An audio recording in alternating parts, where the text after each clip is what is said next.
ఈ వారం ప్రవచనాల నెరవేర్పు వార్తా అప్డేట్స్ కార్యక్రమానికి మీకు స్వాగతం.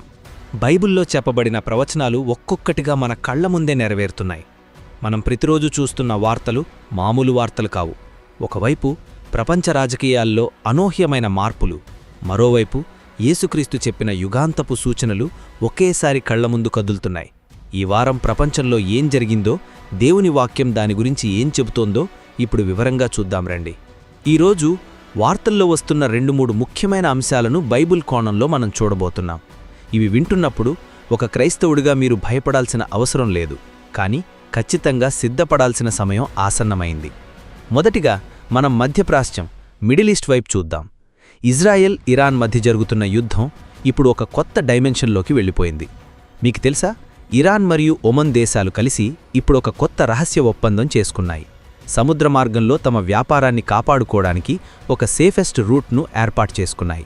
ఒక పక్క అమెరికా వాళ్లను అడ్డుకోవాలని చూస్తుంటే, ఇంకో పక్క ఇరాన్ తన పంతం నెగ్గించుకోవాలని చూస్తోంది. దీనికి కోపం వచ్చిన అమెరికా ఏకంగా ఒమన్ దేశం మీదనే బాంబులు వేస్తామని హెచ్చరిస్తోంది. అది మాత్రమే కాదు, డొనాల్డ్ ట్రంప్ దక్షిణ కొరియాను సహాయం అడిగాడు. ఇరాన్ మీద మేము చేయబోయే దాడిలో మీరు మాకు సహాయం చెయ్యాలి అని అడిగితే దక్షిణ కొరియా మొహం మీదే నో థ్యాంక్స్ అని చెప్పేసింది. అంటే మేము మీకు సహాయం చెయ్యలేము అని తెగేసి చెప్పారు. దీంతో అమెరికాకు కోపం వచ్చి, మీకు ఉత్తర కొరియా నుండి ముప్పు వస్తే మేమే కదా కాపాడింది, ఇప్పుడు మాకు సహాయం చెయ్యరా అని బెదిరిస్తోంది. ఇక్కడ మీరు ఒక విషయం గమనించాలి. ఈ యుద్ధాలు ఇకపై ఏ ఒక్క దేశానికో పరిమితం కావడం లేదు. మొత్తం ప్రపంచం 2 వర్గాలుగా విడిపోతోంది. Saudi Arabia, Turkey, Pakistan, Egypt లాంటి దేశాలన్నీ ఏకమై అమెరికాకు, ఇజ్రాయెల్కు వ్యతిరేకంగా ఒక కూటమిగా మారుతున్నాయి. మరోపక్క ఉక్రెయిన్, రష్యా మధ్య భయంకరమైన దాడులు జరుగుతున్నాయి. రష్యా ఏకంగా బ్రిటన్ మీద, నాటో దేశాల మీద దాడి చేయడానికి అండర్గ్రౌండ్ ప్లాన్స్ వేస్తోందని నిఘా సంస్థలు చెబుతున్నాయి. మిత్రులారా, ఇదంతా చూస్తుంటే మనం 3వ ప్రపంచ యుద్ధానికి చాలా దగ్గరగా ఉన్నామని అర్థమవుతోంది. మత్తయి 24:6లో యేసుక్రీస్తు ఏమన్నాడు? మీరు యుద్ధముల గూర్చియు యుద్ధ సమాచారముల గూర్చియు వినబోవుదురు, మీరు కలవరపడకుండా చూచుకొనుడి. కోవిడ్ వచ్చినప్పుడు ప్రపంచం ఎలా వణికిపోయిందో, రేపు అణుయుద్ధం మొదలైతే సంఘాలు అంతకంటే ఎక్కువ పానిక్ అవుతాయి. కానీ భయపడకండి. దేవుడు ఈ విషయాలు మనకు ముందే ఎందుకు చెప్పాడంటే, నోవహు తన కుటుంబాన్ని ఎలా సిద్ధపరుచుకున్నాడో మనం కూడా రాబోయే ఆ విపత్తుల మధ్య క్రీస్తువైపు చూస్తూ దేవుని రెక్కల కింద దాక్కోవాలి. ఎంతటి విపత్తు వచ్చినా తన బిడ్డలను పోషించే గొప్ప దేవుడు మనకున్నాడు. 2వ ముఖ్యమైన విషయం భూకంపాలు. మత్తయి 24:7లో యేసుప్రభువు చెప్పిన 7 ముఖ్యమైన రాకడ గుర్తులు తీసుకుంటే అందులో భూకంపాలు ఒకటి. ఈ సంవత్సరం 2026లో ఇప్పటివరకు ఎన్ని భూకంపాలు వచ్చాయో తెలుసా? దాదాపు 8,000కు పైగా భూకంపాలు నమోదయ్యాయి. అందులో 7 పాయింట్లు అంటే రిక్టర్ స్కేల్లో దాటినవి ఏకంగా 11 పెద్ద భూకంపాలు, 6 పాయింట్లు దాటినవి 84కు పైగా ఉన్నాయి. ప్రపంచం ఏర్పడినప్పటి నుండి ఈ స్థాయిలో భూకంపాలు ఎప్పుడూ రాలేదు. మీరు గూగుల్లో చూస్తే కేవలం ఈ 6 నెలల్లోనే జపాన్, చిలీ, టర్కీ, ఇండోనేషియా లాంటి దేశాలు పదే కుదిపేయబడుతున్నాయి. ఇండోనేషియాలో అయితే 6.9, 7.4 తీవ్రతతో 3 సార్లు భూమి కంపించింది. ఇప్పుడు మన సరిహద్దుల్లో ఉన్న భూటాన్, అస్సాం ప్రాంతాల్లో కూడా పెద్ద భూకంపాలు వచ్చే అవకాశముందని శాస్త్రవేత్తలు వార్నింగ్ ఇస్తున్నారు. గడిచిన 10 ఏళ్లలో అంటే 2015, 2025లో ఏకంగా 80,000కు పైగా భూకంపాలు వచ్చాయని లెక్కలు చెబుతున్నాయి.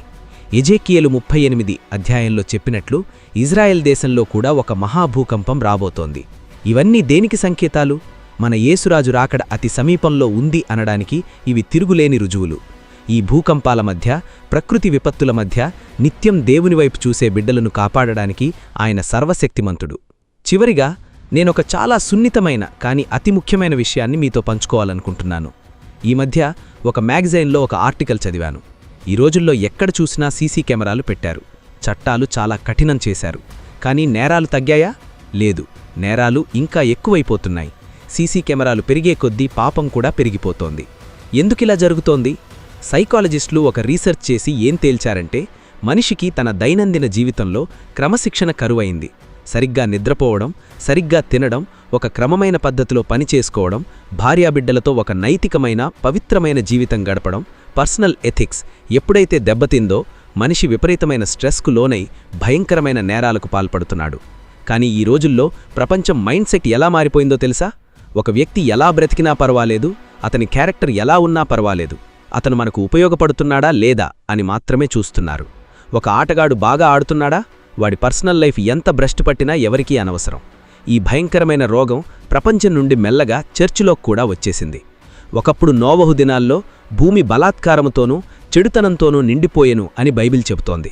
ఈరోజు సరిగ్గా అదే జరుగుతోంది. దేవుని వాక్యం పరిశుద్ధాత్మ లేని సంఘాల్లో ఒక రకమైన ఎంటర్టైన్మెంట్, ఆర్భాటం ఉంటుంది, కానీ అక్కడ పవిత్రత ఉండదు.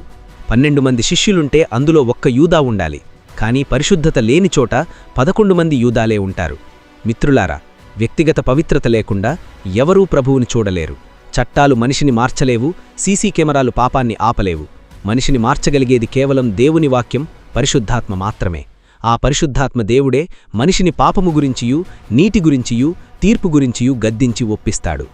నా ప్రియమైన దేవుని బిడ్డలారా, దేవుని చిత్తమైతే, ఆయన రాకడ ఆలస్యమైతే మరొక వాక్య సందేశంతో మళ్ళీ కలుద్దాం. కామెంట్స్లో నేను సిద్ధంగా ఉన్నాను ప్రభువా అని టైప్ చేసి మీ తీర్మానాన్ని తెలియజేయండి. దేవుడు మిమ్మల్ని మీ కుటుంబాలను బహుగా దీవించునుగాక. God bless you. Strength in grace. It's all about Jesus.